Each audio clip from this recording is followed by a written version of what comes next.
Did you know that in antiquity, people all over the world were drilling holes in each other's heads and had found 5 different ways of doing so? No, neither did I. Neurosurgery, it seems, goes back a long way.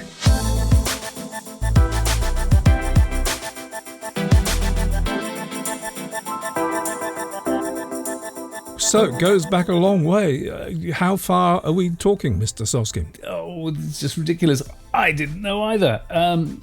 Well, the oldest skulls. There are 1,500 skulls worldwide that are known to have been trepanated, if I want to put it that way.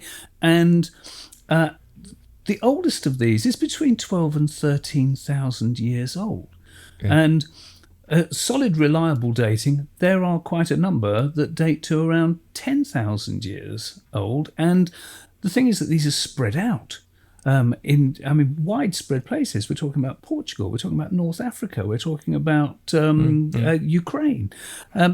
So people all over the world, as Michael just said, people all over the world have been doing this for a very, very long time.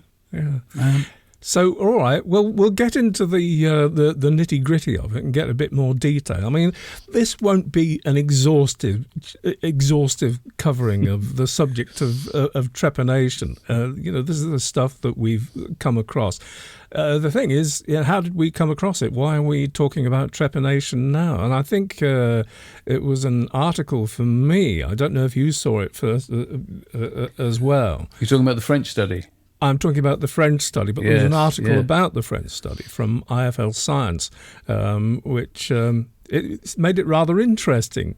The paper itself is really rather dry, but the paper sort of made it all sort of folksy and interesting. Anyway, we'll go through that in a moment. Before we go any further, though, don't forget to hit the like and subscribe. And if you enjoy what we do, do consider joining our Patreon community. Links down below. We'll probably talk a bit more about that later on.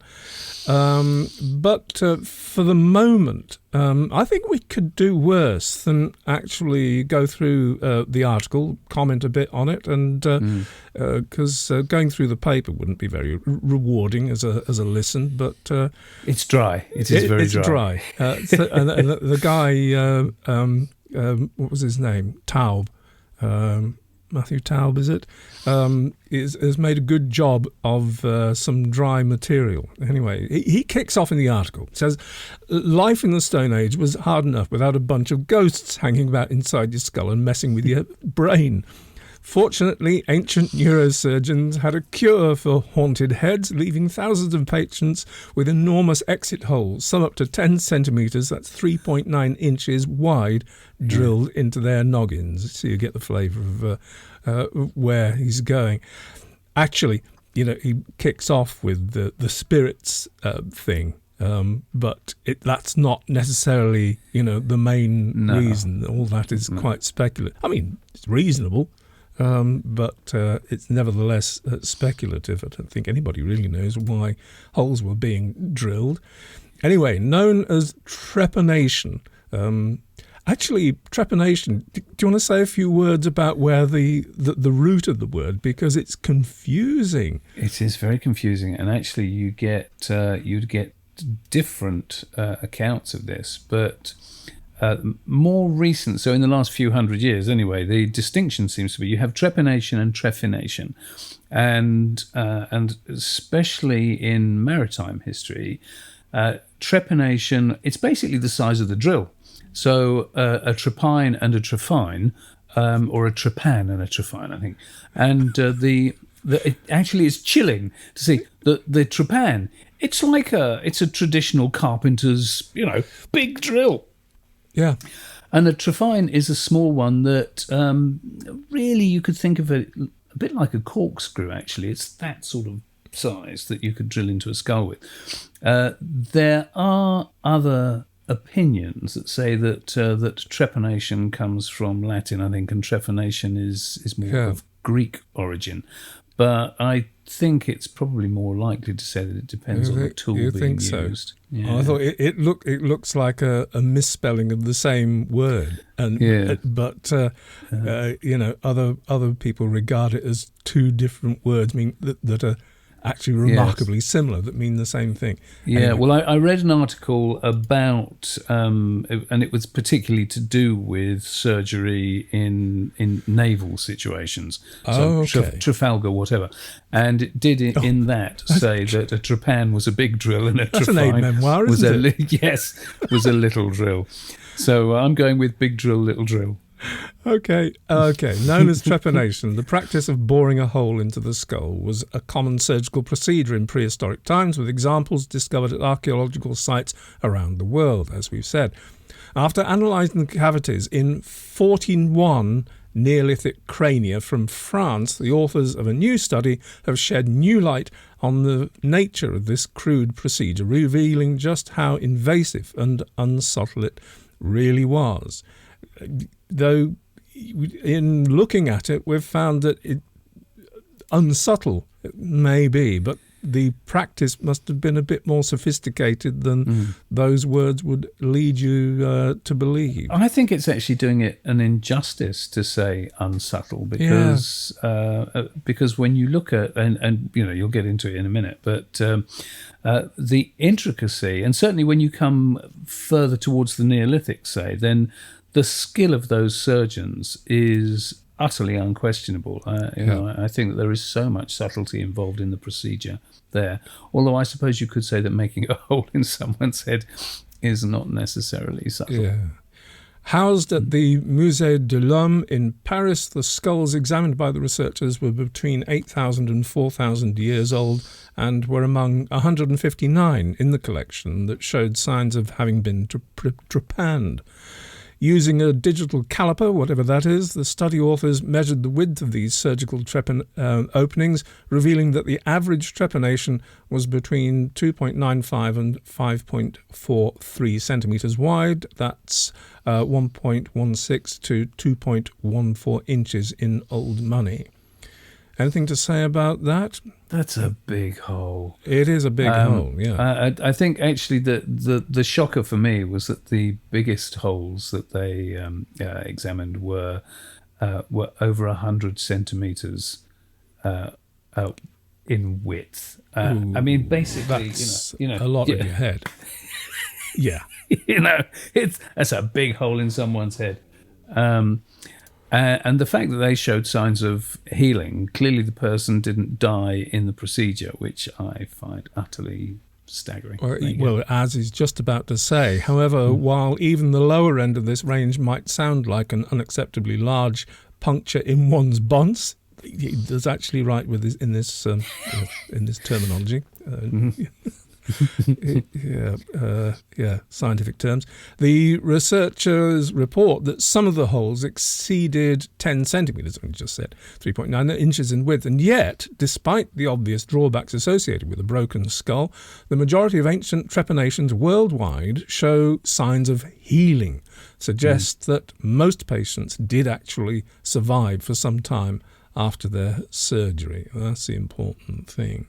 The high survival rate, despite the danger of cerebral edema, infection, hemorrhage and shock, it is a clear indication of the high level of skill and experience of these early surgeons who performed the trepanation, write the study authors. It has been suggested, for instance, that Neolithic doctors may have sterilised their stone tools before digging into patients' skulls, while plants with natural pain-killing or antibiotic properties may have been used to help trepanees overcome their ordeal. Of course, we've got no record at all of such emollients or ointments or what have you. We can only really speculate, unless there's some kind of ethnographic study that of people. It's an interesting one, though, isn't it? Because I think when you think, whilst nothing has been found with these skulls, why would there be? That if bad analogy, but if you were a visiting doctor, you don't leave your bag of bits with the patient. And looking at some of the things that we've reported on in the past, so for example, the trade of opium between Cyprus and Israel, or between various places around the world, that opiates would very likely have been used as pain-killing products, really. So Yeah. it does Yeah, make yeah. it does see all these kind of disparate bits of information that we've seen from excavations that maybe they're interrelated in a way that we hadn't previously thought. Exactly why trepanation was so popular in prehistory is not clear, although some scholars believe the procedure may have been performed to relieve intracranial pressure caused by injury or pathology. I think that's my most reasonable bet, as indeed it is still today in rare cases. On the other hand, legendary 19th century neurologist and anthropologist Paul Broca speculated that the practice may have been linked to the belief that seizures were caused by demons who needed to be released by opening holes in the skull.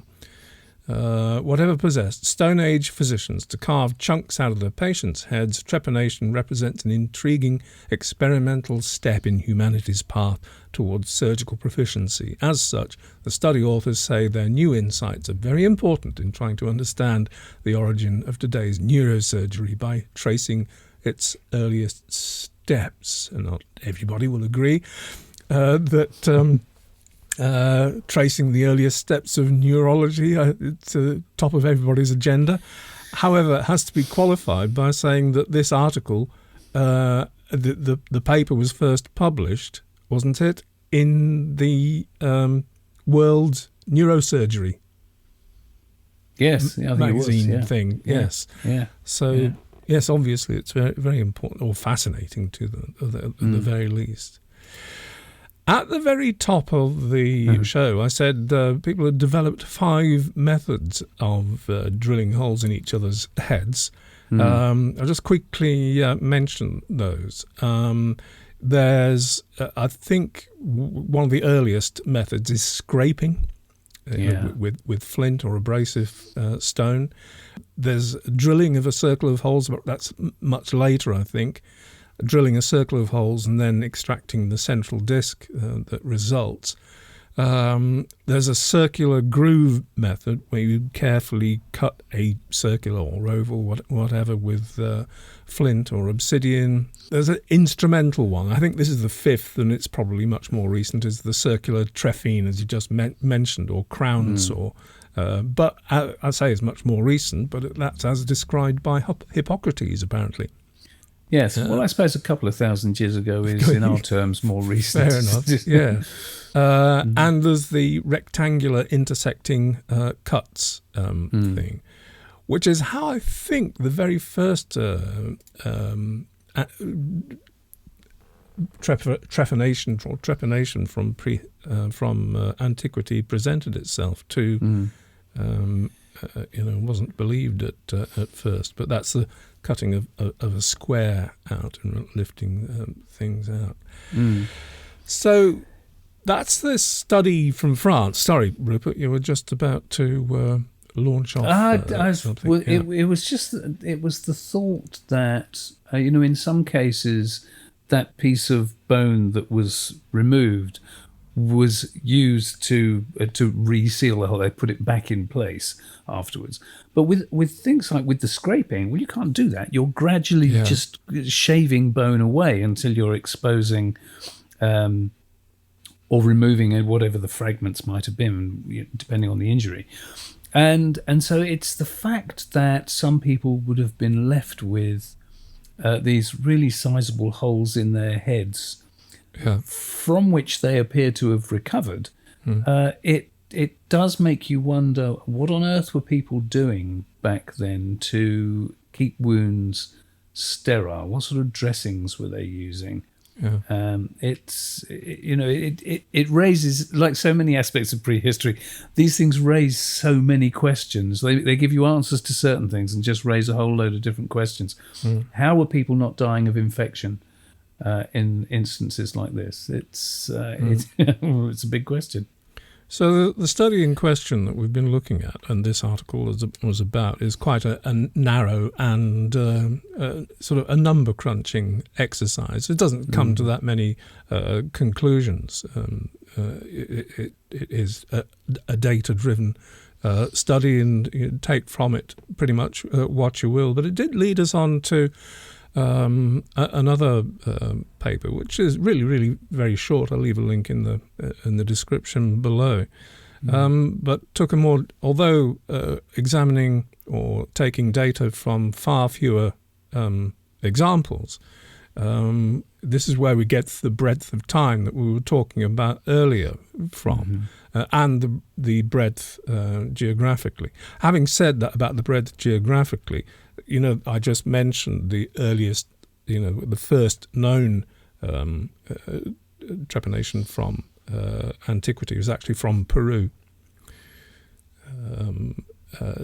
in the 19th century, something like that. But I don't know what the date of the. It was from an ancient site, I think. But that was the first alert that people in way back when had been practicing putting holes in each other's heads. So so the practice has been worldwide. But even this study now I'm talking about, it's focused on Europe and the Middle and Near East, and this is where we get the early dates from. You were saying the earliest dates for trepanation come from what is now Morocco, strangely enough, going back 12,000 years. It's staggering, isn't it? Yeah. Admittedly, this was a drill hole, and a relatively simple one, but it was, no question that it was absolutely a deliberate hole. There's a question mark. I don't know, over this, whether whoever it was survived, but this is going on. But what I found remarkable, that's remarkable in its sense, because of course we're talking about hunter-gatherers here. We're in the Epipaleolithic, as in the great scheme of things. So in other parts of the world would be terming it the Mesolithic. So we're talking what we call hunter-gatherers, and the same goes for the other early sites, which, believe it or not, apart from one over in what is now northern Iraq, Zawi Chemi, in the Zagros Mountains, in the Shanadar Cave, I do believe, or somewhere near the Shanadar Cave, around about the time that hunter-gatherers were first beginning to experiment with settling down in that kind of area. We've got an example of trepanation there from 11,000 years ago. But extraordinary. I thought as well, I've got 3 examples from sort of what is now central Ukraine. Vasilievka 2 and 3, what happened to 1, I don't know. From, and another, Vovnigi, or is it Vovnigi? It's got to be a soft G, hasn't it? Vovnigi. I don't know. We could open up a whole conversation about the sophistication of hunter-gatherers and whether they were settled in one place or not. And the fact that in order to even proceed with doing this operation or what have you, it's not something arbitrary that just springs into your head, oh, that would be a good idea. There has to be a tradition behind it. Yeah. These examples are not going to be the first time somebody tried it out. Something we reported a while ago on a trepanned cow's skull, Yes. and whilst that was much later, but it's an interesting thing that you would practice on something else first, wouldn't you? There's no healing on the cow's skull, so they were probably practicing on either just the skull or on a dead cow anyway. But there are other instances where, from a veterinary point of view, bladder worms can cause these cysts that actually eat into the skull, and so actually trepanation in animals could be something that was going on potentially even earlier. We don't know. That's pure supposition. But it does make you wonder if the confidence, because can you imagine? I mean, the courage it would take to try to drill into somebody's head, thinking, no, that's all right, I can save him.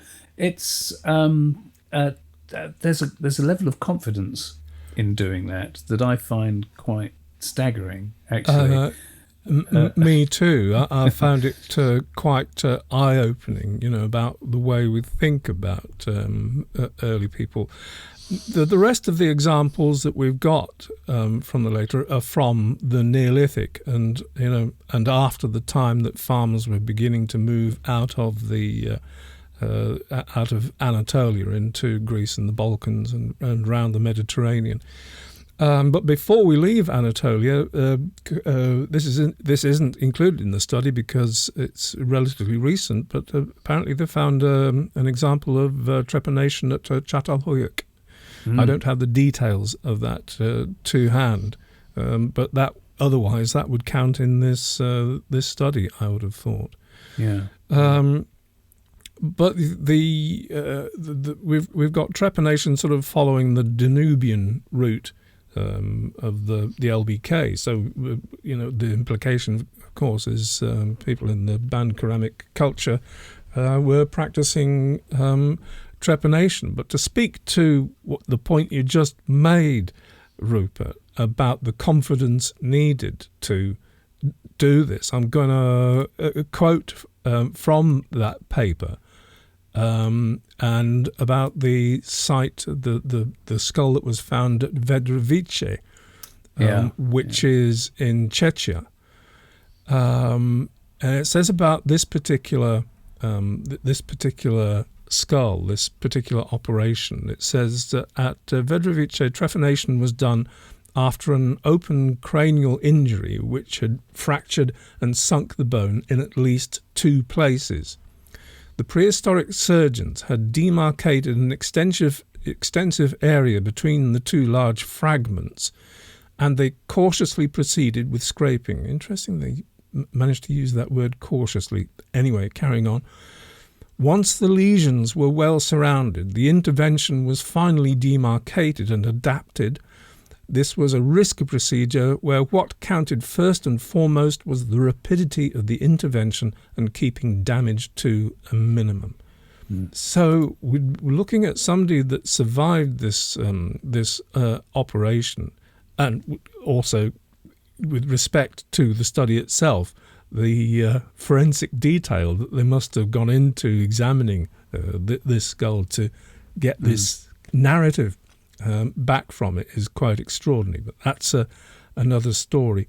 What rocked me and us, back on our heels about this, going, well, hang on, that means that an injury was received by somebody, and there were people or a person nearby within easy reach that were ready to perform this operation? And what date are we talking about? Yeah, it does mean, by definition, it means that people are trained in these practices, and it's a tradition that had been in place for quite some period of time. Yeah. That in itself, that's an eye-opener in terms of medical treatment, not just with cranial stuff, but it means that people were trained in doctoring, for want of a better word, for a very long time indeed. I mean, going way back into prehistory, it does give you a very different perspective on, you mentioned whether it was whether hunter-gatherers were sedentary or not. Well, here we are into the linear band ceramics, so they are definitely settled down in their wooden longhouses. I just meant in terms of, clearly this tradition is in place, has been in place for a very long time. Yeah. So were people doing it before they settled down, or was it something that really only settled as a traditional thing once people were, in place for any period of time? It's impossible to say, but just, gosh. Culturally, it just is a mind bender, because in order for that to happen, I mean, I don't want to be facetious, but calling you've got a trepanation rapid response team essentially on hand here. Yeah, basically paramedics. Which is crazy. So the question to ask then, well, what is the need that you need? How strong is the need?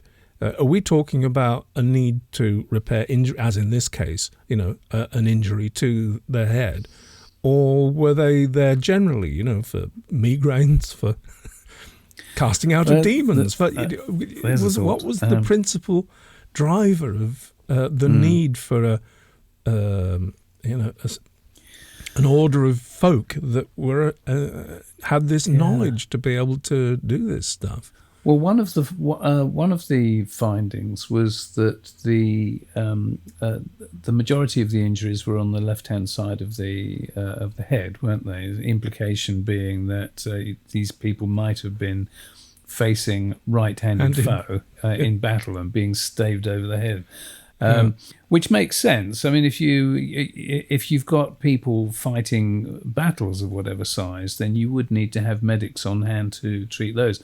Maybe that was the driver. It's very difficult to say. But, that seemed to be a commonality. It's one scenario to play with. And very interesting, of course, that the tradition followed both routes of the Neolithic, through the Danubian route and also the Mediterranean route. We've got a couple of sites in Italy and one in Portugal, though that was quite early, wasn't it? Portuguese, yes. And of course, ending up with the majority of the ones recorded in France, which would have been, if they're late Neolithic, would have still been the band ceramic culture coming in then and after that. So, yeah. I think we've covered the kind of base that we wanted to. I don't know any other aspects of, it's exploded lots of questions. Not that we're going to dive down every rabbit hole and answer them here. Was there any other aspect of this that you think we need to have touched on? I think we've covered all bases, but for me, again, I have to say that the biggest mystery to me is when we're looking at so far deep in the past and they're making holes in each other's heads. What on earth are they using to prevent infection? I just find that whole concept just extraordinary. What were they doing that has been completely lost in the mists of time? Staggering skills those doctors, medics, surgeons had. Yes, and access to what we don't know. No. Unless, I don't know if there are any ethnographic studies of, how people use, what utility there is in potions and organics stuff in the absence of modern. What's the word? What, pharmaceuticals? Well, is it more than pharmaceuticals? Anesthetics. I think that was the word I was looking for. Yeah.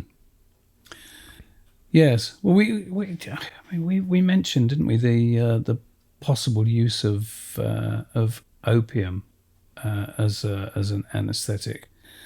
They must have had all sorts of knowledge of herbal stuff for this and that, but it's on that scale, being operated on. How do you hold somebody still? We can go off on a few. Let's not go there.